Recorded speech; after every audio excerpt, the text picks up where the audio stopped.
This broadcast is copyrighted 2007 by the Team Sportscast Network. Any copying, reproduction, redistribution, or modification in any manner is expressly prohibited without the written permission of the Team Sportscast Network, LLC. Bandwidth for this broadcast is brought to you by Typefrag.com, your source for Ventrilo hosting. Check them out at TYPEFRAG, Typefrag.com. Also by Insomnia365.com.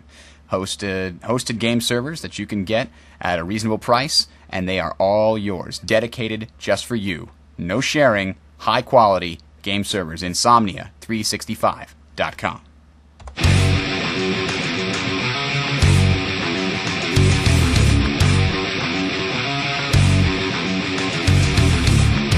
Welcome, ladies and gentlemen, to Tales of Heroes number 27, Omar versus Doomfox. This is Tales of Heroes on the Team Sportscast Network. We have a great show for you here today. Angeville is back and better than ever, and this is its story. I am Bridger, and Vittensby with me, as always, my cohesive co-host. That sounds good to me. This is a great match. These guys had played a few games before this. Doomfox experimented with a sniper-first strategy as allies, had some interesting stuff go on in that game, but this one was the best out of the 5 that they had played for the show. I just wanted to thank them for going ahead and playing for the show, of course, and a little bit about the players. I've played Doomfox before. He's really skilled. I actually played him on Angeville. He has some tips and tricks, I think, for everyone that we're going to learn. I have a lot of respect for that guy, and he's proved himself over multiple ladders. He was one of the top players before the stats wipe, and he's, again, one of the top players in this stats wipe. Omar is at the top of the ladder. Some people would like to probably call him one of the more, I think he gives Relic the most critical feedback of any person in the community besides maybe myself and Bridger. And again, he's another top ladder player sitting at the top of the Axis ladder right now in the top 10. So we'll see how this one plays out. Should be a great game from what I hear. Absolutely. One thing I forgot to mention last week, if you've noticed, if you're somebody who posts on the Tales of Heroes website, tales.tsncentral.com, we've got a new feature on there. If we get a lot of people that post comments, about the shows, and there's discussions afterwards about, yeah, I totally agree, this is, really cool, or I'd love to see this, or maybe they should tweak this, or whatever, based on whatever the show's content was, either the video replay or the audio show. And, there was always the problem of, maybe you don't get to see what people posted after you if you don't go back there and the conversation's dead after a while. Well, I installed a new plugin for the website that allows you to subscribe to comments. So if you post a comment on a post and you want to subscribe to that post and say, okay, I want to see if anybody replies to my comment with any cool new ideas or something, you can totally go ahead and do that now. So when you go to post a comment now, at the bottom of the page, after you've logged in, you can click a button. There's a checkbox at the bottom before you submit your comments to subscribe to this post, and any new comments will be sent to you in whatever email you use to register Tales of Heroes with. So that is a really cool new feature to the website. And I also wanted to mention this is going to be an excellent week because we have both this great video replay review, and we have, the information on Company of Heroes 2. Not in so many words, but the Company of Heroes non-expansion, the standalone new armies that are going to mingle with, I don't know, what was the word that they used in the book? It's not an expansion, it's like a standalone. It's a standalone game. It's more than both, so you got to combine everything. But yeah, let me see. You're not going to find it, Bridger, because they didn't give a word. They just wanted to stress that it's more than just a standalone. It's more than just a regular expansion. I must have read it somewhere else. It was it was some kind of crazy marketing thing that they said. It was like standalone merging with prequels. It was a weird thing. But anyways, it does merge with your old game in that if you have the old game, you can play the old armies online. And this is very cool because it doesn't split the community. It's the best way to expand a game without splitting the community. We'll talk all about it and about the 2 new armies and what we know about them, and you know everything that was in the Games for Windows magazine. Vinsby and I both got our copies, so we will be talking about that on the audio show this week. We'll have a new Vittensby strategy of the week. We'll also have the news of the week, which of course includes the expansion, not the non-expansion information.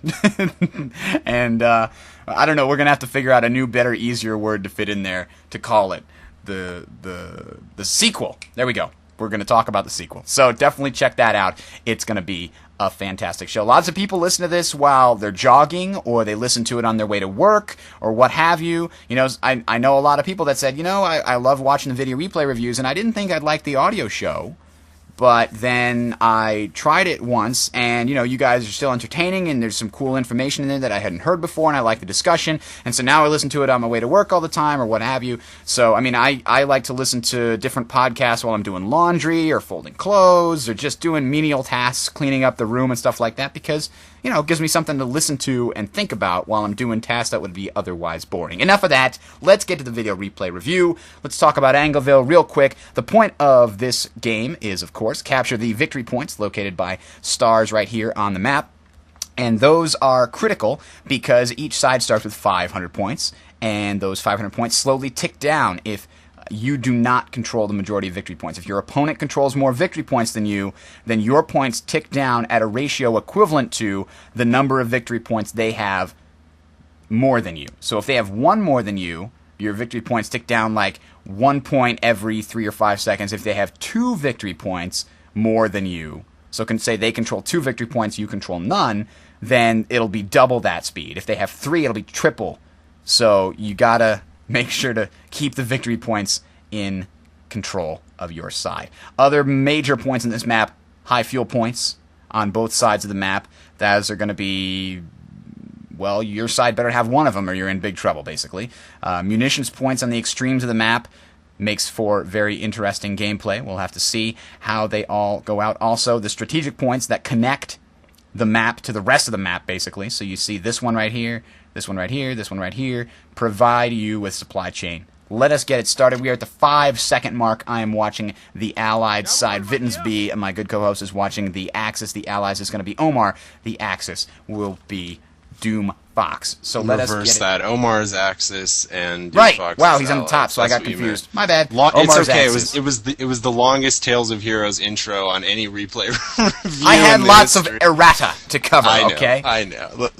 You got a little confused. I'm trying to inform everyone why. Anyways, let's start it. All right, here we go. We're at the 5-second mark, starting in 5, 4, 3, 2, 1. Unpause. There we go. And we have, let's see, 1 Pioneer queued up over here. And Omar being critical again in the first 2 seconds of the game here. So we'll see how things go. We got a 2 Pioneer start here by the Axis player. He's not fast building his Wehrmacht. He's sending his second guys out to go and either wire off or start capturing something. We've got a, looks like a 2 Engineer start on your side as well. Yeah, are you on the Axis side? I'm on the Axis side. That's alright. I was supposed to start on the Axis side this time, but usually it's a pretty typical strategy for Axis not to build their fast build their Wehrmacht anymore. Most people feel that Volks first is just a safer opening. In beta, everyone would pretty much go MG because, well, that was considered the best opening on maps like Samoa, but I think Volks is a lot less risky on a map like this. It's an interesting wire. It looks like Omar is just going to completely solidify the right side of the map and isn't going to pay much attention to the left, at least at this point. And now that Volks can wire, he should be able to get a better lock down. I'm surprised that we do have a Jeep first, which is an ever-popular strategy on this particular map for the harassment power.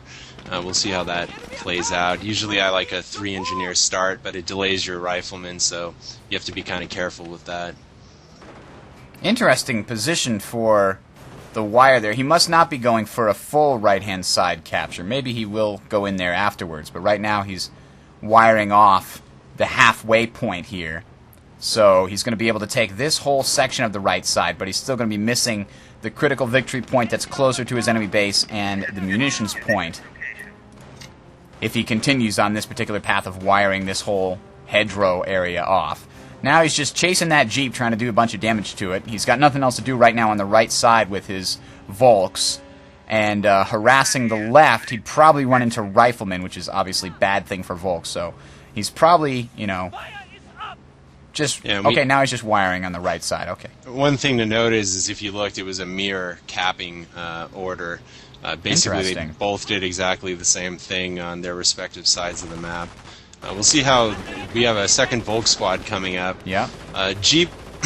Rifleman and Jeep combo is very good when they go Volks and MG, but I think it's a little bit weaker against a 2 Volk start, as you'll probably see here, which is smart by Omar, because you pretty much will expect either Jeep first or 2 Riflemen. And here, way. You can see his deleted his own barbed wire there in order to get his Volks out of a little bit of a sticky situation, which is something you definitely want to learn to be able to do. I mean, it's still kind of annoying that you can delete your own wire, but at least you can't delete your own sandbags and other kinds of things. So there's always that. Yep. Yeah, we have still, it's a mirror capping order on both sides of the map, which is really interesting because they're going to pretty much have the same amount of resources. Once you get that second rifle squad on the field, you do have a slight advantage as allies because the MG that's coming up now won't necessarily get into place if you play it aggressive. Omar knows to just pull back, try to lure Doomfox into the MG, which isn't going to really happen, as you can see.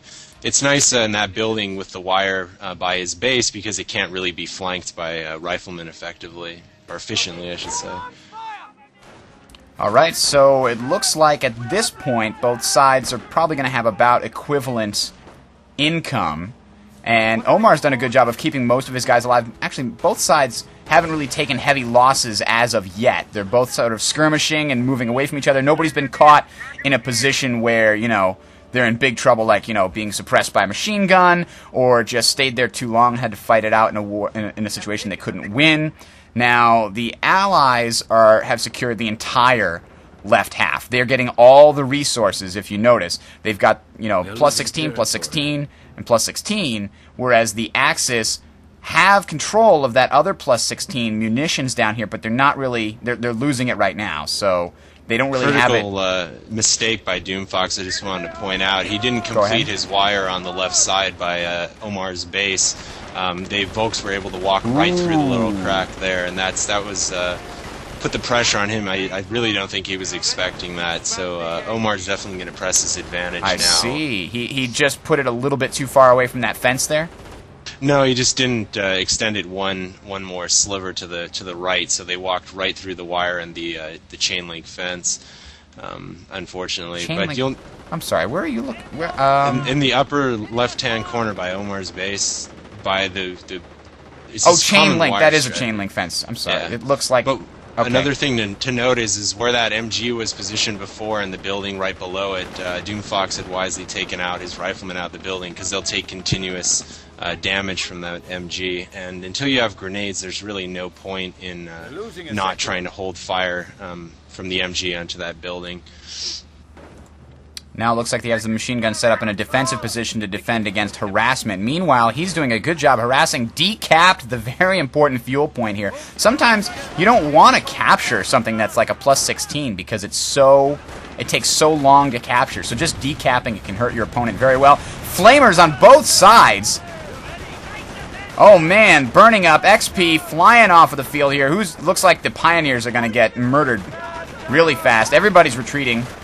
All Axis retreating. I think, though, that this was... Oh no, losing those 2 squads was bad. I was just about to say that was a good harassment attempt by the Axis, but losing those 2 squads might invalidate that a little bit. Yep, early Flamer's pretty popular on this map, I think, to spend your first, say, 50 munitions just on that alone, because it's quite effective. Just the scatter effect that it has is pretty powerful early game. And we have a weapon support center out, which is a nice transition. I'm always happy to see weapon support center on Ingaville these days. We'll see how effective that can be. Technically, now that Omar lost some squads, that the 160 manpower or 180 manpower investment for the weapon support center wasn't that bad of a hit. So we'll see how that MG, if it's going to move up to the house right outside Omar's base. And since this is reverse positions, this was a standard tactic Axis used to use. Now that random star locations is implemented, allies can do it with the Weapon Support Center. I think the question is, how effective will this be right now? There it is. Oh no, Omar just spotted it. Yeah, the suppression value on allied MGs is pretty low. And we have a mortar coming up, so we might see some mortaring of the Wehrmacht going on. This is an interesting change of events. Probably going to throw Omar kind of a curveball. I don't think he's really expecting to get his base mortared at this point. Yeah. He's going to go decap that fuel again, though. That's going to hurt the Allies, at least force them to react here. What do they have to react with? Nothing on the left side, it looks like. But meanwhile, they're still able to defend the right-hand side. Keeping that machine gun over there turned out to be very important. However, here's the kicker. Having a machine gun in that building, have a mortar there, now allows them to freely harass the strategic point over here on the right. And now they've delinked the major supplies to Omar's base. He's got the fuel delinked on the left-hand side as well, and that's important. But he's lost all resources except for the ones right next. Meanwhile, I believe that Doomfox still has at least 2 munitions coming into him. 2 16 munitions. Right. Omar is going to definitely get that machine gun flying right here, and if he has grenades, which I probably would say he doesn't have grenades now that he has a supply yard out, but we'll see how effective. It looks like Omar's needs to redeploy. I don't know. That might have been a little bit of a hasty retreat. I think he was afraid of grenades, but might have been, yeah. I think Omar was taking into consideration that there was a mortar, which now redeployed and actually started mortaring that position. So that was a good call. We do have a Sturm Armory coming up, so maybe Omar's call about those Pumas earlier isn't necessarily 100% accurate. Maybe he was just trying to psych out his opponent. Probably. He's got lots of men here. All with, this is one of the reasons why first-level veterancy can be very useful. He's sending these Volks out on the field at half health, even though the squad is full. They're going to be half as effective as they might otherwise have been. They're going to lose their firepower advantage, or any firepower, very quickly, because they're just going to die very quickly. So having that first-level veterancy on your infantry can be very useful in that case. Interesting, though, that he hasn't really... I don't know where the hell the rest of the squad is. The machine gun deployed in the opening. The rest of the squad can't get through. Oh, no. That's a bad luck for Omar. Oh, man, and the mortar just came down. Yeah. Right on it. Oh, another brutal hit. But, man, if Doomfox would have just tested that wire, Omar, this game would have been so different right now. But that's sometimes happens, and we'll see what this first Puma on the field can do. I really think that MG should have been taken out of that building earlier, just to prepare for that. So that you could have used AP rounds. We do have a motor pool, so I'm assuming we're gonna have some AT guns coming up. I'm not quite sure if he's gonna choose airborne. Wow, that Puma just chewed that mortar. Yeah, killed it real quick. I think because the mortar... No, it was actually in light cover, I think, because it was around that pole. Maybe I would not. say it was on the road, and it was in negative cover. That's why it went down that quickly. Might have been. But wasn't the best position for it, but, It's chewing up the machine gun real quick, too. Look at that. Yeah. We'll see if he has stickies. Holy crap! I've never seen a machine gun with that much health die when it's retreating. That was very quick. Did that seem surprising to you? Not really. The biggest counter to the Weapon Support Center opening is the fast Puma, and he does have stickies. I understand that. Really I just never thought it would be able to... retreating units get their defensive bonus. Well, it was already pretty much down with something like 10% health. Maybe I just looked like it had more health to me.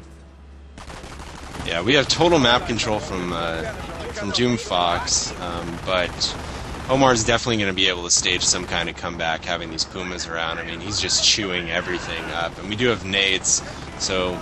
Oh man, that's what people I guess talk about when they say luck affecting games, because that grenade barely did anything. Yeah, unfortunately.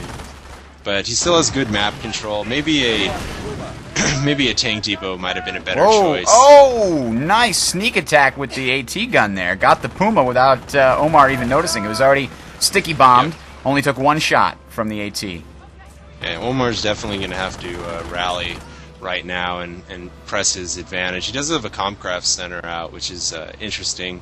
We're about 12 minutes in, and we do have the airborne as a choice, which makes me wonder why he chose to get a motor pool. Maybe that was a bit of a hasty decision. Like I said, I think a tank depot might have been a better choice, but I really don't think he was expecting Tier 3. I don't think anyone expects Tier 3 really anymore. No one expects the Spanish Inquisition. I mean, sorry, go ahead.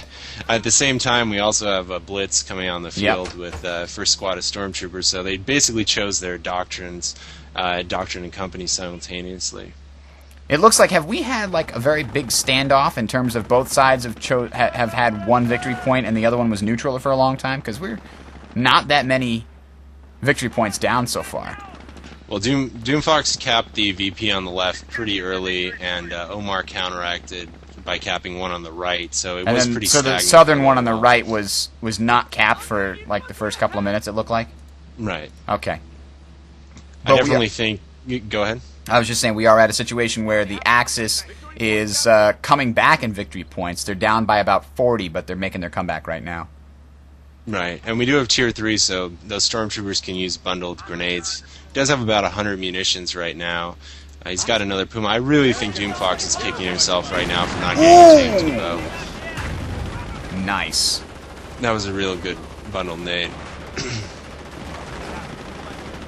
And another one to chew him up. Just barely gets away. It's at a sliver of health. Oh, man.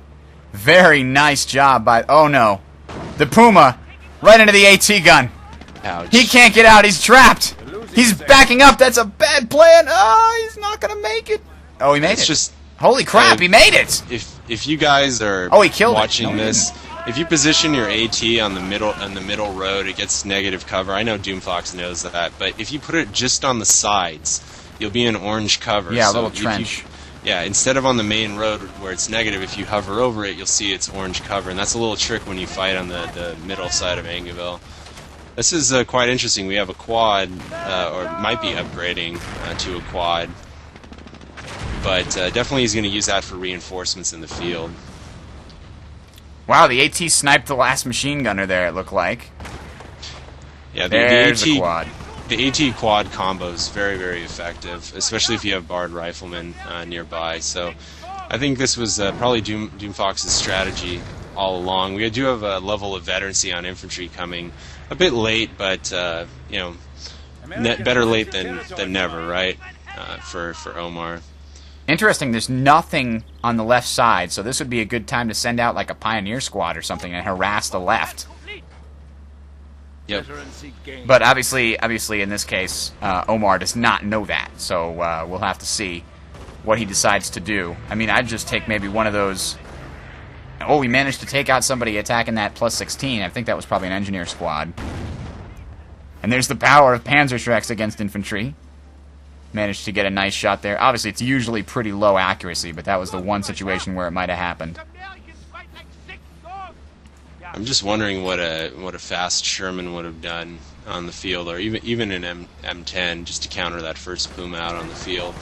That would have been interesting. But the quad AT, and I wouldn't be surprised if he gets BARs on his riflemen, just to complete the tactic. Plus he has airborne, so he can always pair drop another AT if he absolutely needs it. We do have a squad of recoilless rifle pairs now. They just got the upgrade, which is probably one of the best counters against the early Puma, considering he can come at 2 points in. And more than not, oh man, bundle nade. Oh. Right over the hedge. Very nice job. That's a lot of MP. Yeah. That was almost 2 squads worth, and half of those were paratroopers, which are extremely expensive. The quad suppression, the factor that takes in is look at that suppression that it's causing on the storms. Yeah. Doomfox's micro on his quad is also pretty superb. He's keeping it at long distance, so it's not vulnerable to those Panzerschrecks, but it's still providing the suppression and a little bit of... There's a false Panzerschreck. It fired, but it didn't actually fire. Did you see that one? Yeah. That's the one that is causing all the problems. Oh, man. This is not good. A complete turnaround. Very nice counterattack by Doomfox here. Omar tried to go through this little narrow alleyway, wound into a lot more paratroopers and stuff that he completely expected there. So now he's losing the right-hand side. Doomfox's investment in those paras and also the AT and quad, as well as the motor pool, as well as the weapon support center units that he's lost, he's really severely deficient on capping power right now. All he has on the field is just, one rifle squad. So he's lost quite a bit of squads. But I think it's still anyone's game up until this point. Replay is going to go on for a lot longer. One thing to note is the first STA is coming onto the field. And that's going to help a lot. Yeah, that's definitely what Omar needs to at least deter that half-track from coming around. And as far as I can see right now, Doomfox really doesn't have a counter for that. Yeah, but he's backing away anyway because he just started to lose the support for his half-track, and that's exactly what you do. Now, he did not expect the STA, but he got lucky on the first hit there, and STAs are just very slow attack. Yeah, those recoilless rifles really need to get out of there because they can be pretty easily one-shotted down to one man, and that's a big problem. Doomfox is still in the lead. I believe he's at 373 VPs, so he just needs to rally from this. And, you mean his opponent is at 373? He's at 458. He's just sitting there holding on to... Oh, yeah. Sorry, Omar is at the 370 and dropping slowly. It's good quad. Very good quad micro. Yeah, he's just going around harassing everything. STA can't catch up to it, but it can be a deterrent to defend certain areas. Yeah, I just can't believe there's been this many Panzerstrikes in the field, and he's just had such good micro to keep that quad just completely out of reach until the very end, and now he's just going to go and repair it. Yep. And it looks like Doomfox kind of realizes maybe he should just try to hold his investment on the left side because his assaults on the right haven't really been working out that well. This is a dangerous situation. We just got veterancy on something. Yeah, we have level 1 vet on the STA, which is going to make it considerably harder to kill. A lot more shots will not deflect. Shots that hit won't do quite as much damage. Omar loses the squad. Oh, man. That happens, but it's always brutal, especially when you're trying to cap that strap point for no gain at that point. Oh man, that squad's getting really hurt, but those paras are probably going to throw a satchel or just a grenade in there. Just a grenade, I think. There it is. Yeah. Oh, nice. Oh, wow! Lucky grenade killed all 3 of them. Yeah, that was very good. Wow. It went right in the right window. I guess, they throw it in the wrong window and it doesn't quite get them all. I guess. Yeah, let's see if he can counter all those 4 Panzerstrikes with 1 quad. That would be amazing. Especially with the health. There it is! Last possible chance. Ouch. Managed to get that half-track. I can't believe it. I've seen crazy comebacks before, but this might be one of the greatest of all times. I mean, judging by where we're at in the replay, it's only halfway through. So, but certainly Omar has an obvious advantage at this point, and any player can see that. But I don't know. He definitely needs a tank depot or some more AT guns here, because that STA is going to basically run the map right now. He's not going to be able to do anything with that there. Very true. All he needs is an M10. The almighty M10. Just run over everything, huh? Yeah, run over. Hey, there's a STA over there. Let me just go crush it. What? Enemy armored car. It's hitting us hard. It's a Jeep! Shoot the thing with your Panzerschreck! God, for sake, killing me. Yeah, it's pretty much an instant kill. Wow. And both, if it's double Panzerschreck. Yeah, missed though. On it. This is really risky, knowing that there's a STA there. That's very risky, but we do have a small AT crawl going on from the base, but it's just 1 AT. The great thing about allies is their ability to rifle spam can really allow them to recover, where Axis is a little more specialized. I think he just realizes he needs to take out that STA, but what Doomfox doesn't realize is Omar is about a half a point from a Tiger. And, wow. Judging by the look at all the XP he's getting here. Oh, man, he Yeah. did manage to get it. He used the recoilless, I think, at the last minute there. Or no, that was an AT that flew by me. Yeah, it okay. was AT. AT. Yeah. You must have used armor piercing, because Man. I think they got a sticky onto it, and then it probably hit it maybe Oh, twice. man. So much. Oh, God. I just can't believe the amount There's of the squads XP needed. that Doomfox has lost. Tiger's 3 points, right? Yeah. Okay. Yeah, he's got enough for it. We do have a recon flight. And Strafing we runs. lost. Oh, boy. very nice. Lost another Stormtrooper squad. That's expensive. I mean, airborne's great just all around, but once they get those strafing runs against the mass, any kind of mass infantry strategy, or if you bundle up your infantry at all and you give them a good strafing run, that can put them back in the game. And that's really what I think at this point Omar has to be careful of. Even though he has really great map control, we just have to see how he uses his Tiger to how efficiently. That's going to be a climactic battle here. Let's see if the Tiger Syndrome grasps Omar the way it has grasped so many others and brought them down into the depths of defeat. For right now, we're going to pause it in a couple of seconds here, and we can switch sides. At least I can switch sides, so we can see how the resource income is on our opponent here, because he's not going for any fuel-based stuff. So I'd like to see what happens. So let me just pause it in 5, 4, 3, 2, 1. Pause, and I'm going to switch on over to Doomfox's side.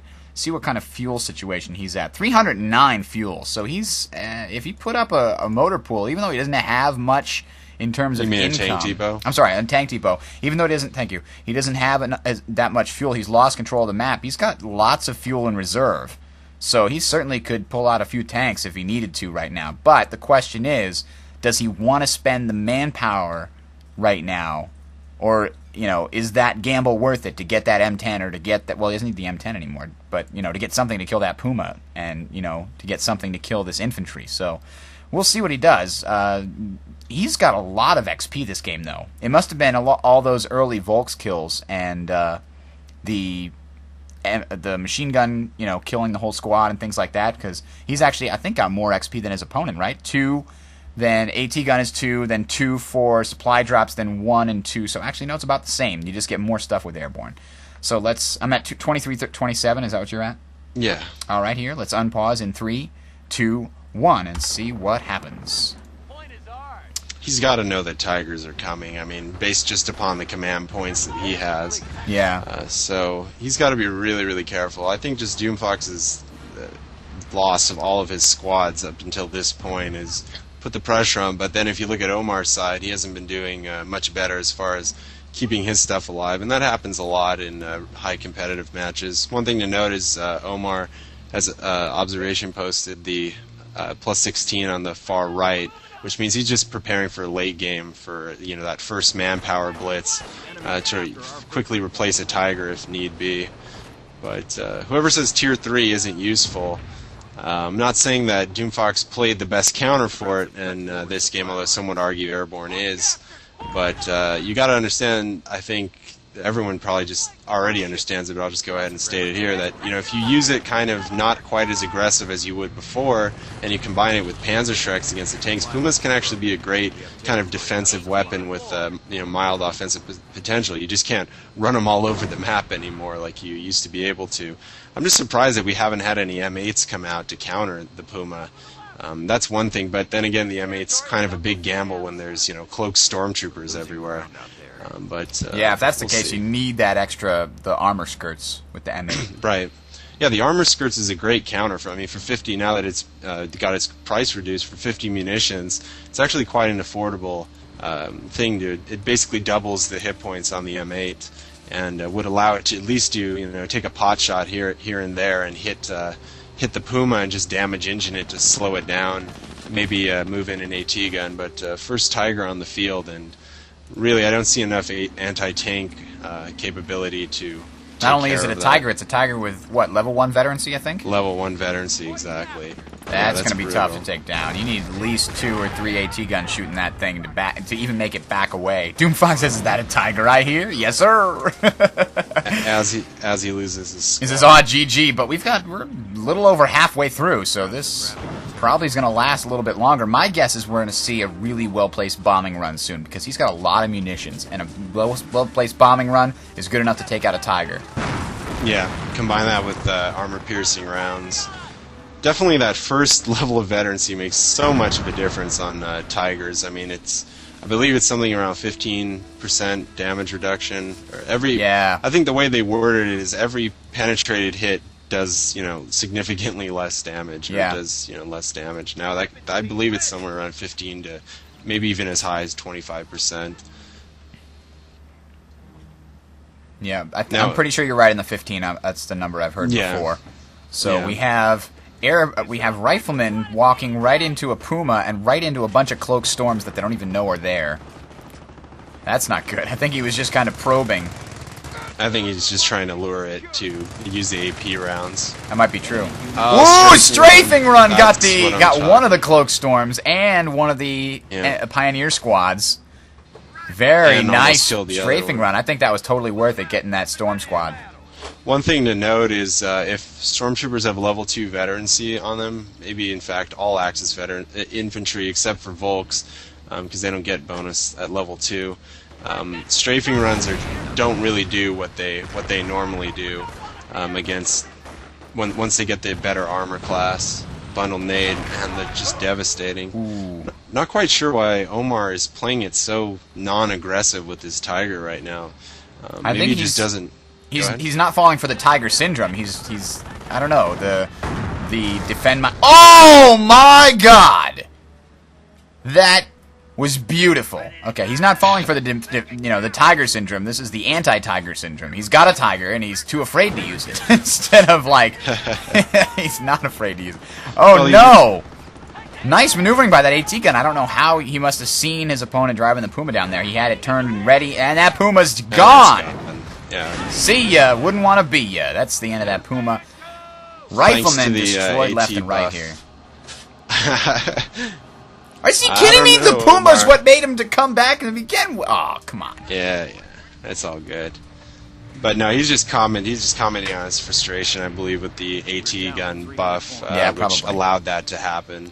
But I think it's okay because I don't think the Puma should be able to beat everything but tanks. I don't know. Yeah.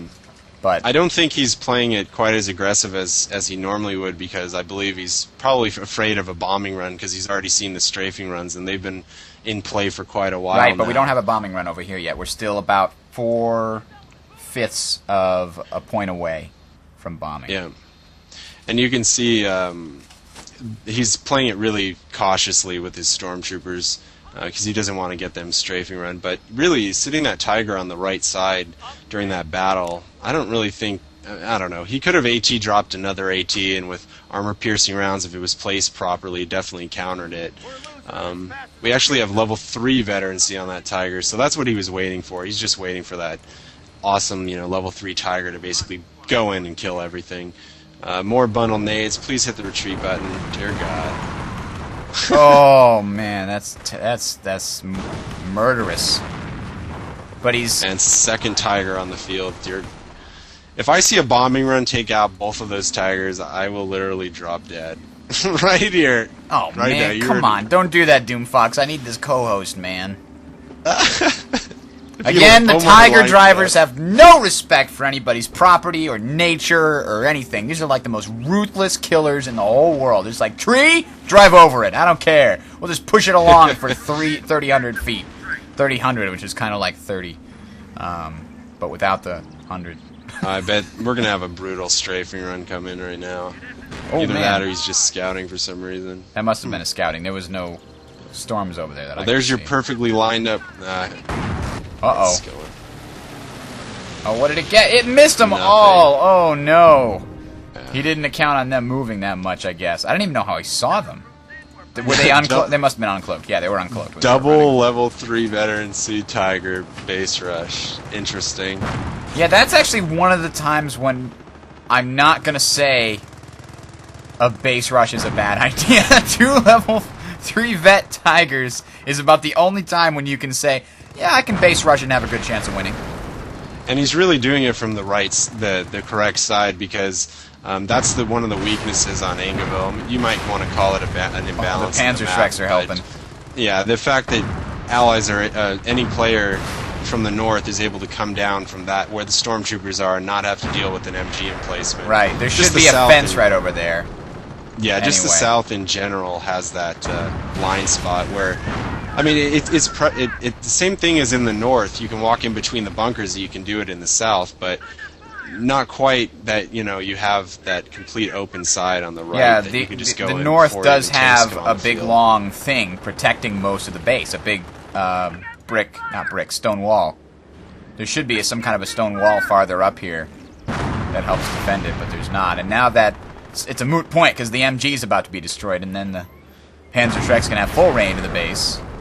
Do we have a bombing run yet? Still about a fifth of a way away. They managed to kill something, and that got them very close. They're a sliver away now from a bombing run. It might happen. You comes might have to AT gun. commit harikari or whatever. We've got bombing run. We got enough points for a bombing run. Yeah, A couple of stickies would make a bombing run a lot easier. Oh, nice placement of a second MG. It's now going to catch these guys from the side. Oh, sorry, second MG. Second AT gun. Too bad the first one got one-shotted by Oh the my Tiger's God. 88. Oh! I turned and all I saw was green text. There's no squad left there. Ouch! Yeah, man. The placement on that AT is perfect. It's in heavy cover where it's at, and it's very hard to penetrate. We've got bombing run. It's not coming in yet, but he's out of munitions. Oh, no! That would have been the perfect time, too, right there. The traffic jam definitely could have Yeah. killed one. And he's pop capped right now. Now he's and that picked could up. be the He's turning picked up point. munitions from the drop. He's almost there. He's at 220. He's got the whole left side of the map too, so he's got Wow. lots of munition income here. Yeah, this is incredible. You know, oh man, I just can't believe that base rush wasn't able to completely finish everything off. That he had to actually retreat out of that. But that's the power of you can't blame Airborne on that one because he actually built that AT from the thing. So it's, Oh it's no! interesting. Oh no! This damaged engine Tiger ran right into the same AT gun. Both of these Tigers are just cannon fodder right now. Well placed bombing run. They're both gonna. This one's gonna die before a bombing run gets near it. Look at this. Oh man. A rear shot. He's driving into it. Oh, come on, get out of the arc. Too late. I can't believe it. He got two Tigers, and he never. The left side remains completely untouched. You know what? I don't know Bridger, how that maybe- happened. Maybe we can say it, never base rush. We always say it, and we were like, yeah, you know, this might have been a good situation. I mean, what's going to counter that, you know? But I can't Bad believe micro, that. I think. I mean, I don't know. I think if he was going to base rush, he should have had some pioneers nearby to repair those things. Because he could have just sat over here near this victory point and repaired them, I think. Yeah, The other question wow. is, where were the storms to drop some miniature nukes on the AT guns? Or Exactly. the single AT gun that single-handedly killed one of those. Actually, no, there was a sticky bomb involved. Well, it's not over yet, but he Look wasn't at the able hole. to. The Tigers went in, and when they went out, and they destroyed the entire stone wall on the right side. I told you, they have no respect. They must hate the French people. I don't know.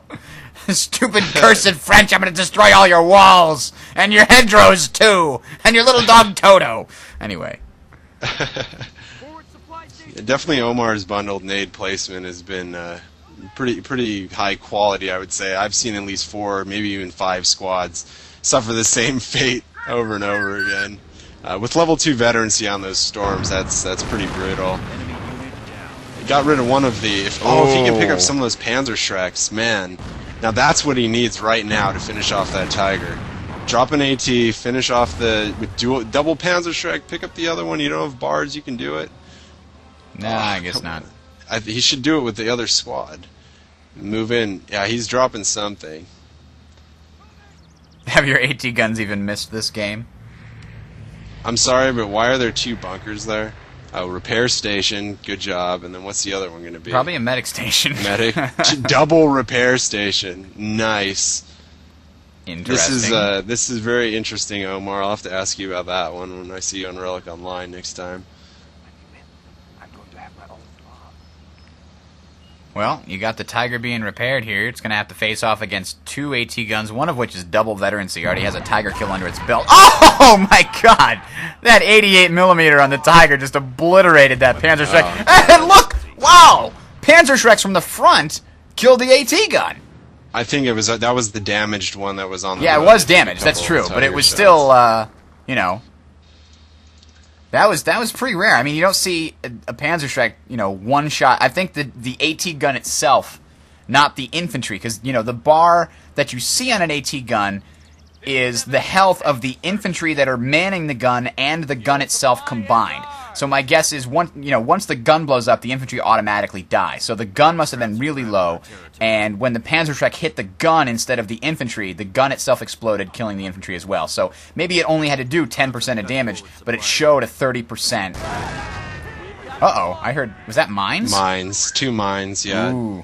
Omar had placed that early. I gotta give him credit. This is something I see sometimes, but not very often. But the repair stations in late game when manpower is all important is your best option, I think, because if you get the Pioneers killed from the repair station, they always come back for free. So it's a little expensive when you first build it, but I think in the long run it's definitely a really strong investment. Plus, if he takes... he just needs to support it with something, which unfortunately he's focusing so much on capping It's getting the left shot, side. it looks like, by the AT gun. That's bad for right now. Yeah, and here comes a STA of all things. Pop cap, I believe, is what Omar was trying to do, just get a couple easy caps on the left side. I really think if he would pick up that mortar that's right below where those, right below where the Volks are on the left, and just try to mortar some of those ATs, I really think he has a good chance. But at this point, it's anyone's game. I mean, how much munitions does Doomfox have? Right now, 214. But, I mean, a triple vet STA would not be too bad to help out. I mean, they've been known to kill AT guns without veterancy in one shot. So with veterancy, they'll last a lot longer. Yeah, I love seeing STAs with side armor skirts. Yeah, it looks really cool, doesn't it?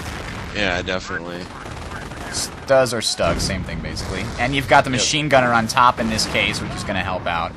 And Panzer IVs, too. So. Panzer IVs also look cool. Is that Tiger took a lot of damage, or what? I mean, he could... How many... There's still 2 AT guns. Okay, I thought... He brought up another one, that's why. I was going to say, they totally could have just flanked that AT gun, but the AT gun's got a friend this time. And it might have a third friend, as we got another drop coming in right now. Nope, those are If you look at the Volks Grenadiers, how they were going to the right and then now to the left, I really think Omar's kind of second-guessing himself at this point. He needs to decap that strat point, cut off the munitions income that Doomfox is gaining to the left, and then worry about the VP. I think I think he's really starting to second-guess himself. He's not expecting to have his 2 Tigers countered, and at this point, I don't know. Storms are really expensive to reinforce, and he needs to, I think, use them a little bit wiser. Cloak around, try to do something. I think he's being a little bit. I hate to say not as aggressive as he should be, but because as we just saw, he kind of base rushed, and that's just the ultimate aggressiveness. But at this point, I think he might be holding back a little bit more than he should.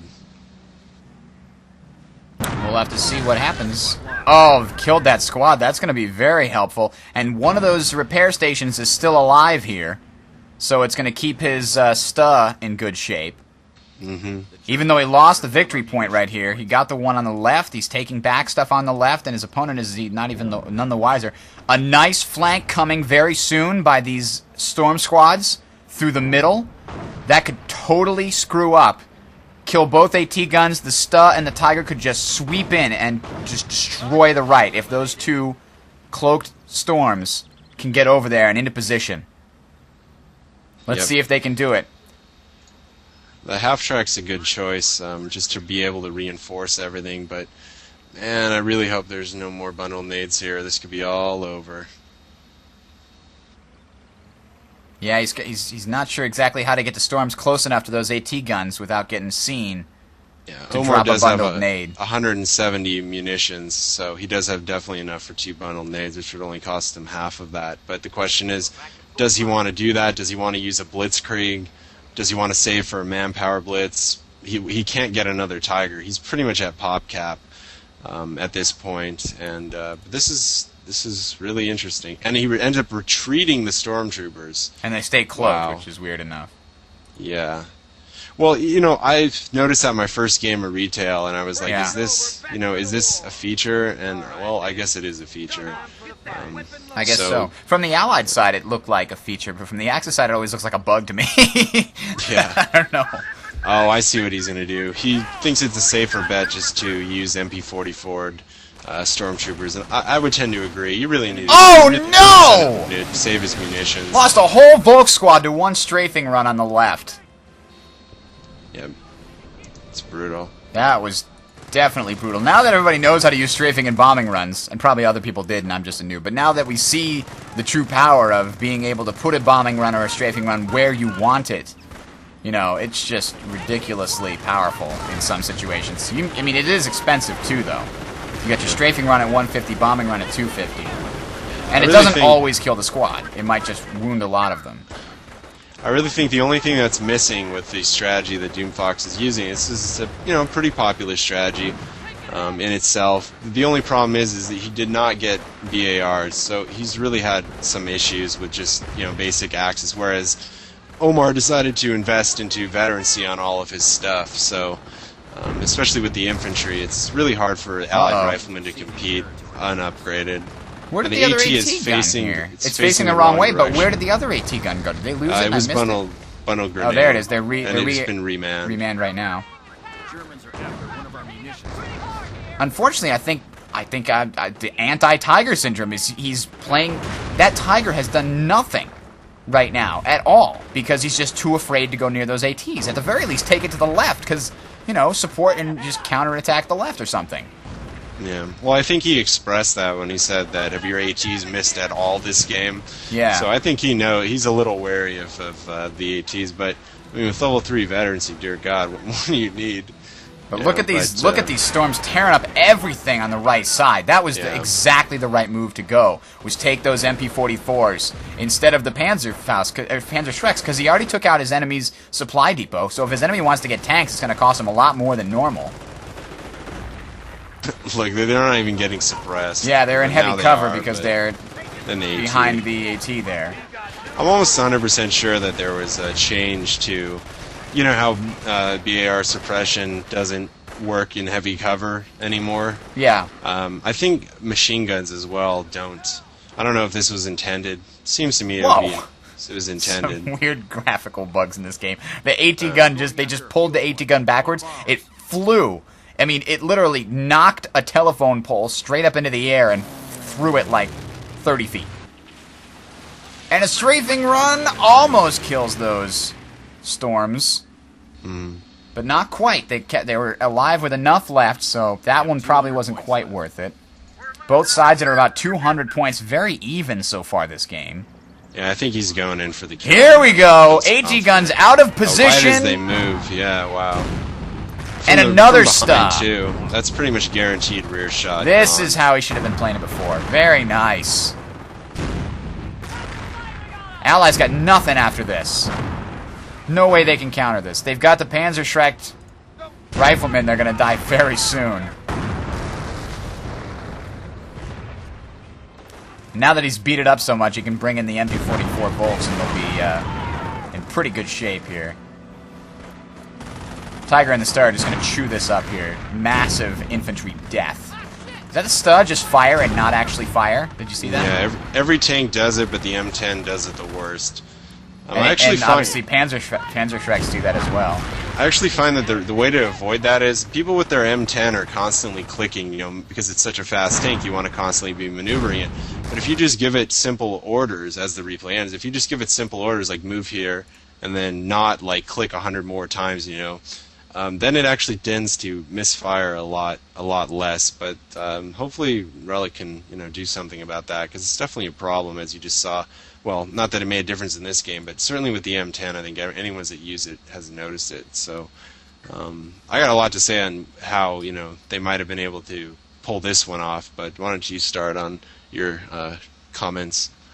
Final comments. I think once he got aggressive enough and he had the right amount of tanks, I mean, one of the things that Doomfox didn't do, I think, was to get any kind of tanks to support his units. And, I mean, allies are, I think, more than the Axis, used to just being able to do, one group of things and have it win. For example, let's ignore the weapon support center and just go straight for tier 4, and then we can win the game that way. But I think with the 1.5 patch, a lot of allied players are finding they have to use the weapon support center in some situations, or they have to use both the motor pool and tanks, so you can't just rely on AT guns in some cases. I mean, in this case, he was doing pretty well with them, but I don't think he had enough. I think comparatively, he must have been, in all of these skirmishes, he was losing too much to build enough new stuff, because he kept losing riflemen, he kept losing airborne early in the game, and he kept losing AT guns to bundle grenades, and so he kept having to reinforce, and he just didn't have enough AT guns to fight off a Tiger and 2 Studs that are fully upgraded, I completely agree. The only thing to really add, I wouldn't blame him for anything, Doomfox blame him for anything, because I don't really think there was any point in this game where he could decide to, after, say, 15 or 20 minutes, that he could be like, yeah, I'm going to build a tank depot and get 1 Sherman out or something and go down, 800 and, is my math wrong right now? Yeah, 770 manpower, not to mention he probably didn't have any Ingies around at that point, so add another 140 onto that. I don't think he could go down, but then you think about all the veterancy upgrades and how much that costs for Omar. Maybe there was an option to do that, but definitely the biggest issue was that Doomfox didn't have the BAR upgrade on the Rifleman, which completes the motor pool kind of quad AT rifleman strategy with stickies, etc., and slow tack up to a tank depot and get maybe a Sherman or something just to finish off a Tiger. I think the biggest turnaround was when that Tiger, obviously he was able to kill one of them, but he didn't kill the other one, and that was critical, especially with map control. Omar really couldn't have got out another one at that point. He pretty much had him completely cut off. But it was interesting to see 1, 2, 3, but no 4 in this particular game. Well, for Blitz players, the Tigers really take the place of Tier 4 tanks. Would you agree? Yeah, pretty much for Axis in general. That's why I think not many people decide to use Tier 4 in general, just because by the time it's viable, would you rather get a Tiger or get a Panther or a Panzer IV? The Tiger's just kind of the safest bet. But if you do the Tier 2 to 4 strat, I think Tier 4 is a little bit more viable as long as you can survive up to that point. And it flows with, say, if you go defensive doctrine or something. But if you have Blitz or you're going Terror or something, normally it's just better just to get a Tiger on the field and invest all that into the Tier 4 Panzer Command and the tanks that come out of that. Yep. So we, for the first time ever, had a situation where, well, no, I guess Tiger Syndrome did apply when he decided to try that base rush. But I actually think that if he had stuck around with those Tigers and just, used them to flank the 1 AT gun that was causing him problems, they probably could have taken out the rest of that base. Because that 1 AT gun, he probably didn't know it, was the only thing that might have hurt those Tigers, really. There was nothing else on the field at that moment. So maybe if he had followed through with that base rush a little more and just turned and fired at he didn't even have to flank the AT gun. Both Tigers shooting at the AT gun will kill it real quick. They can one-shot it sometimes, and in that case, they could have easily, two-shotted it. 4 shots from a Tiger is going to kill an AT gun. So that'd be plenty of health left on those double vet Tigers at the time, I believe. And then they could just pound away at the base. He could have killed the motor pool, he could have killed the barracks, and then there'd be nothing left. You just HQ, game over, basically. Yeah, I think he just got concerned because he saw that rather than just hit the retreat button and go back to his base, Doomfox decided, well, I'm going to try to fight it off in my base with, an AT gun or 2, and then just basically cap with all the rest of my riflemen and units. And he did a pretty good job, but he was eventually kind of semi-countered on the field once Omar moved back his Tiger. But all in all, it was a real interesting game. There was kind of a nail biter. I wasn't expecting it to actually play out this way. I definitely would have liked to see what a Sherman or 2 could have done in this game. But I'll just say it again for like the 5th time: the BAR upgrade. You have to have it. That's how he would have countered those MP44 stormtroopers in the late game that just absolutely annihilated his entire force that was there. Yeah. Which was a smart move by Omar. He was playing this a lot more tactical than maybe he needed to at times, but I think in the end it really worked out for him, especially in that last engagement. That was really a smart tactical decision to just not use the munitions on those bundle nades, retreat the stormtroopers, and just get a squad of MP44 stormtroopers to do the same job. And other than that, I mean, I don't have any further comments. Didn't end on VPs this time, but it was still a pretty intense game. Well, here's the other thing I wanted to point out is cloak storms are incredibly hard to counter. If you notice, I mean, Doomfox tried to use jeeps. I think he probably built 2 or 3 jeeps, because they kept getting killed by the Panzerschrecks. And, it's very difficult to counter cloak storms. Jeeps don't really do it because they'll get killed very easily once the storms decide to pop up. So, I mean, the best thing to do, what would you recommend to do against storms? Just have a cheap something around, always patrolling. Like put a rifleman and just shift click back and forth.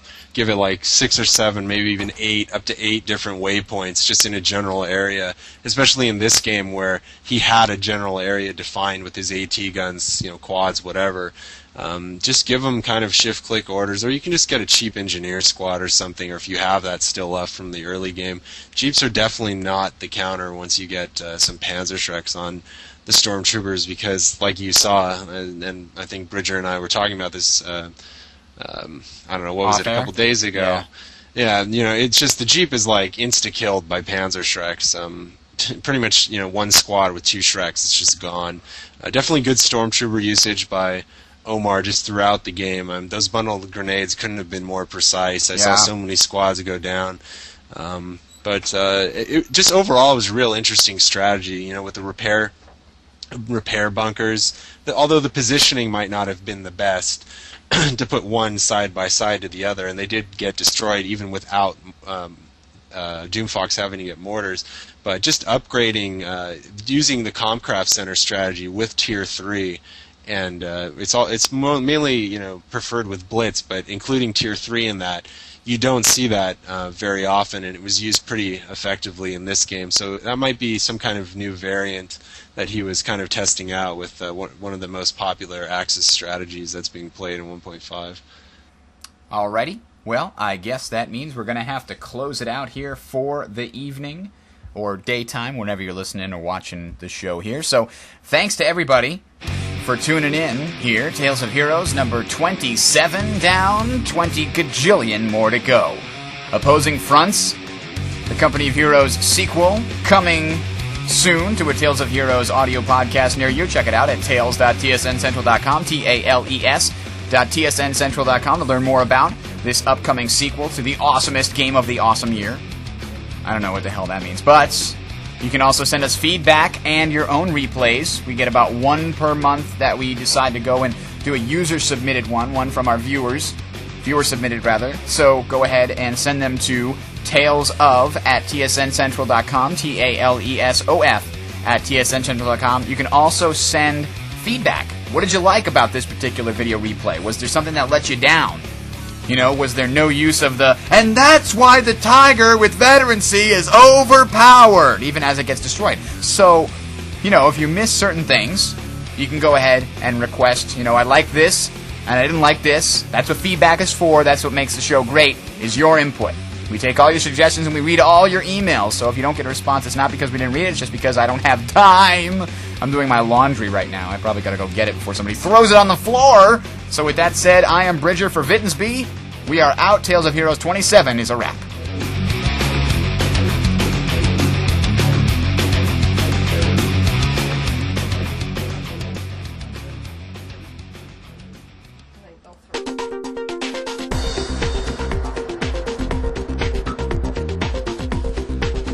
TSN, the Team Sportscast Network.